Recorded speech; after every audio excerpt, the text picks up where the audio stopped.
Allah Azza wa Jal, for example, commands in Qur'an in many places. One of them, for instance, "U'budu rabbakum." U'budu rabbakum. Enslave yourself to your master. If you want to know, we study a lot of Qur'an, you know. You could study tafsir for years and years and years and years.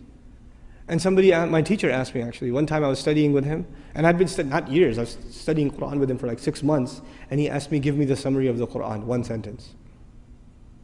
Actually, and I said, one sentence? He goes, okay, fine, 2. So he wants a summary of the whole Qur'an in 2 sentences. And I'm thinking, I'm going, in my head, I'm doing a review of the stuff he talks about all the time. How am I going to summarize the entire Qur'an in 2 sentences? And I remembered what he said and I used it, and he said, you're right. Alhamdulillah. Here's what it was. Number 1, accept Allah as master and accept yourself as slave. A lot of people accept Allah as master, but they still don't accept themselves as slave. Just accept it. Internalize that He is master, you are slave. Accept that. Number 1.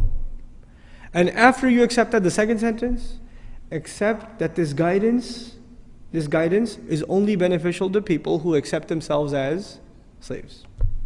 That's it. You say, Iyaka na'budu, you accept yourself as slave. Then what are you ready for? Ihdina sirat. Guidance. Slavery and guidance is the summary of the entire Qur'an. The Qur'an began with slavery, Iyaka na'budu.